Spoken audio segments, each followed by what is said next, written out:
Hi friends, good morning. প্রত্যেক দিনের মতো আজকেও চলে এসেছি সকালবেলা রান্না করতে। আর একটা কথা বলছি, গরমে তোমরা সবাই কেমন আছো? আমার অবস্থা দেখে বুঝতে পারছো আমি খুব একটা ভালো নেই। রাত্রিবেলা ঘুম হচ্ছে না ঠিক করে, ঘুমাতে পারছে না, রাত 1টা 1:30 পর্যন্ত জেগে থাকতে হচ্ছে, এত গরম। হ্যাঁ, তোমরা সবাই কেমন আছো গরমে? চলো দেখো আজকে আমি সকালবেলা কি রান্না করছি তোমাদের সাথে শেয়ার করি। দেখো এখানে কাটা আছে আমার কুমড়ো, পটল আর আলু। এটা দিয়ে আমি মাছের মাথা দিয়ে এটা তরকারি বানাবো। আর এটা আছে পেঁপে আলু দিয়ে মাছের ঝোল করবো আমার ছেলের জন্য। দেখো এখানে মাছ আছে 3 পিস। 2 পিস আমার ছেলের জন্য করব, 1 পিস আমাদের জন্য, তোমাদের দাদা ভাইয়ের জন্য একটু ভাজা করে দেবো। চলো আমি তাহলে মাছটা ভেজে নিই। কড়াই গরম হয়ে গেছে, দেখো কড়াইতে তেল দিয়ে দেবো।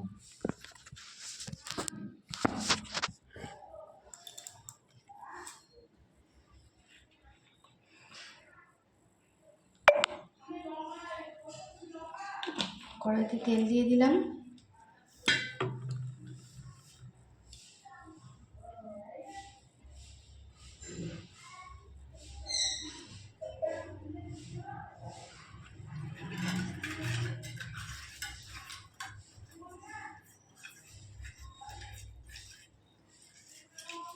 এবার আমি মাছটা ভেজে নেব।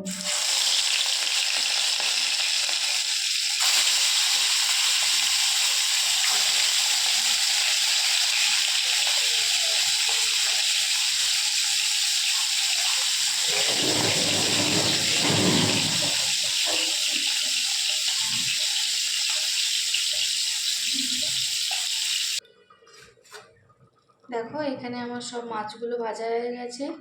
আর এখানে তেলটা আমার প্রায় একদম খুব ফুল হিটে গরম হয়ে গেছে। এবার আমি মাছের ঝালটা বসিয়ে নেব।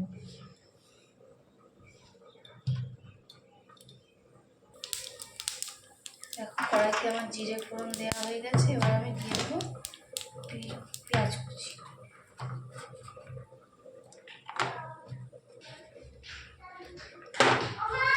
হ্যাঁ, ঘরে পেঁয়াজ কুচি দিয়ে দিলাম। আমার ছেলেটা আমার সঙ্গে জল খাইছে, মা জল কোথায় আমার ফোনতেই পেয়েছে। পেঁয়াজ কুচি দিয়ে দিলাম। এবার পেঁয়াজটা ভাজা ভাজা করবো।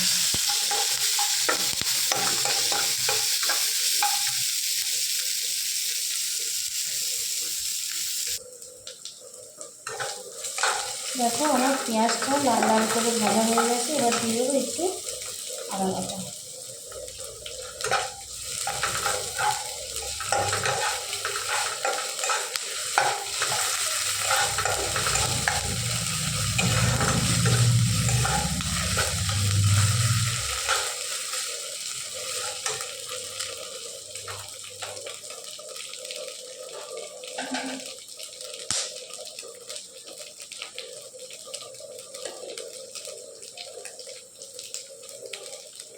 এবার দেবো পরিমাণ মতো হলুদ গুঁড়ো,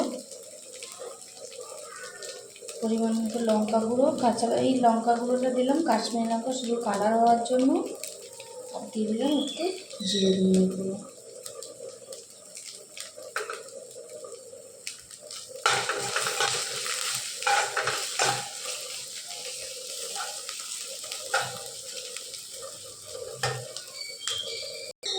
আর দিয়ে দিয়েছি দেখো পরিমাণ মতো লবণ।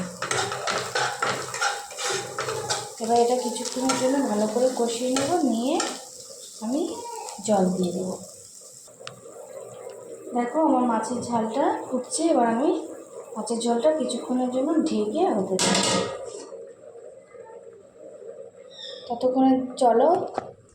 ততক্ষণে চলো তোমাদের সাথে একটা জিনিস শেয়ার করি। তোমার দাদাভাই আমাকে কি কিনে দিয়েছে দেখো। দেখো এই হচ্ছে আমার নতুন ফ্রিজ। তোমার দাদাভাই আমাকে একটা নতুন ফ্রিজ কিনে দিয়েছে, এই রিসেন্ট হয়েছে 4-5 দিন। দেখো এটা স্যামসাংয়ের ফ্রিজ আমাকে কিনে দিয়েছে। বন্ধুরা তোমরা কিন্তু জানিও আমার ফ্রিজটা কেমন হয়েছে। আমার তো খুব ভালো হয়ে লেগেছে। তোমাদের কাছ থেকে শুনতে চাইছি, তোমরা বলো কেমন হয়েছে আমার ফ্রিজটা। দেখো এখানে আমি কড়াই বসিয়ে দিয়েছি। এবার আমি আমার সোনার জন্য মাছের ঝোল বানিয়ে নেব। পেঁপে আলু দিয়ে তোমাকে দেখিয়েছি, পেঁপেটা কেটে রেখেছি। এবার পেঁপে আলু দিয়ে একটু কালো জিরে দিয়ে দিলাম। এবারে পেঁপে আলু দিয়ে আমার সঙ্গে মাছের ঝোল করে দেবো। মাছের ঝোল এখন গরম করেছি, বুঝতেই পারছো তোমরা।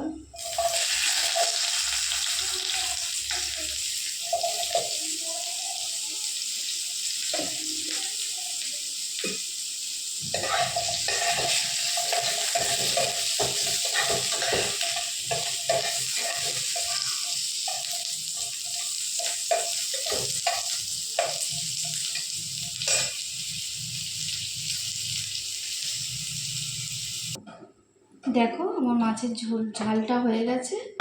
এবার আমি মাছের ঝালটা নামিয়ে নেব।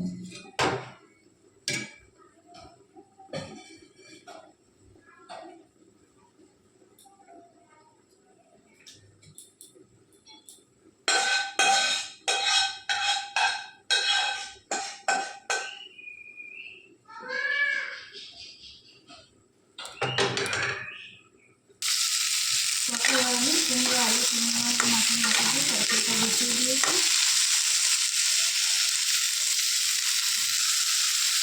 দেখো আমার কুমড়ো তরকারিটা আমি একটু আদা বাটা দিয়ে দিলাম।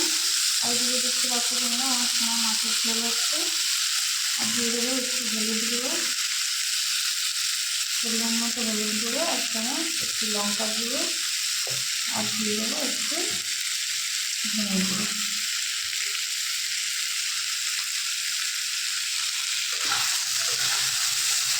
তোমরা যেগুলো পরিমাণ বুঝে দিয়ে দিও, আমি পরিমাণ বুঝে দিয়ে দিলাম। আর সেই ব্লগটা ভালো লাগলে অবশ্যই একটু লাইক কমেন্ট শেয়ার করো। আমাদের কাছে একটাই রিকোয়েস্ট, একটু সাপোর্ট করো আমাকে।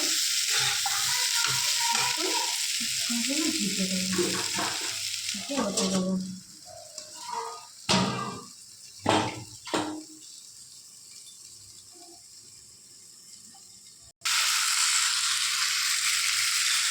আর ফ্রেন্ডস দেখো আমার মাছের মাথা দিয়ে চিংড়ি তরকারিটা হয়ে গেছে। এবার আমি এটা নামিয়ে নেবো, নিয়ে চিংড়ি মাছের পটল চিংড়ি করবো। দেখো পটল চিংড়ি করার জন্য আমি পটল আর আলুটা ভালো করে লাল লাল করে ভেজে নেবো।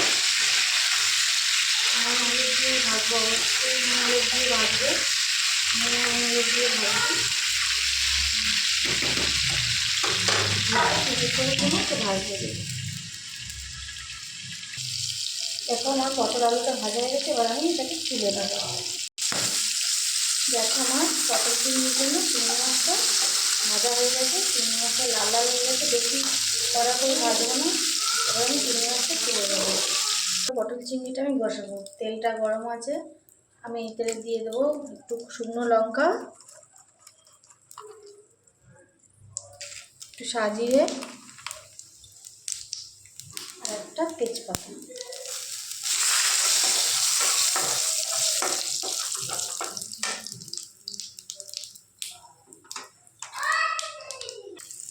দেখো আমার জিরে তেজপাতা শুকনো লঙ্কা লাল হয়ে গেছে। এবার আমি দিয়ে দেবো পেঁয়াজ কুচি, আর দেবো টমেটো আর কাঁচা লঙ্কা কুচি। এটাকে আমি ভালো করে ভাজবো।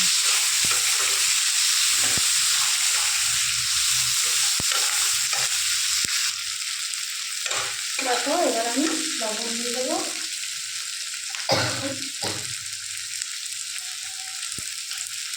তোমরা তো জানো বন্ধুরা, আমি সবসময় সিন্দুর লবণ ইউজ করি। লবণ দিয়ে দিলাম।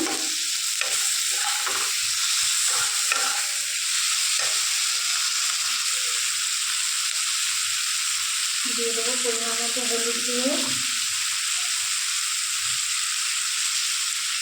কালারের জন্য কাশ্মীরি লঙ্কার গুঁড়ো,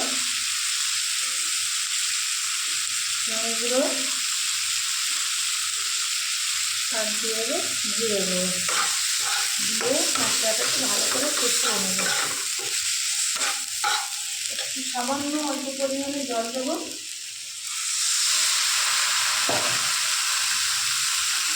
এবারে দেবো আদা বাটা।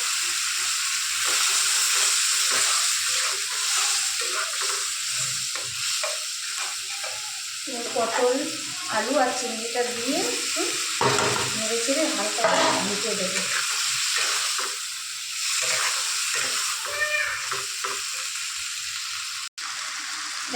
দেখছো বন্ধুরা তোমরা, আমার এতে চিংড়ি প্রায় কষানো হয়ে গেছে, তেল ছেড়ে দিয়েছে। এবার আমি জল দিয়ে ভেজে দেবো।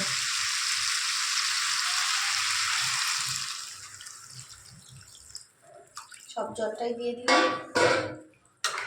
কালারটা জাস্ট কত সুন্দর এসছে দেখো বন্ধুরা তোমরা।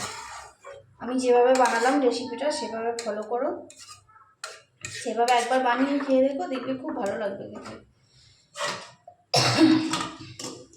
এটিকে হতে দিলাম। বাই বন্ধুরা, এই পর্যন্ত আমি ব্লগটা তোমাদের সাথে শেয়ার করলাম। পুরো রেসিপিটা তোমাদের পটল চিংড়ি রেসিপিটাও তোমাদের শেয়ার করলাম। কেমন লাগলো তোমরা বলো। আর প্লিজ একটু ব্লগটা স্কিপ না করে পুরো ব্লগটা দেখো আর আমাকে একটু সাপোর্ট করো, এটুকুই তোমাদের কাছে বলার আছে। বাই।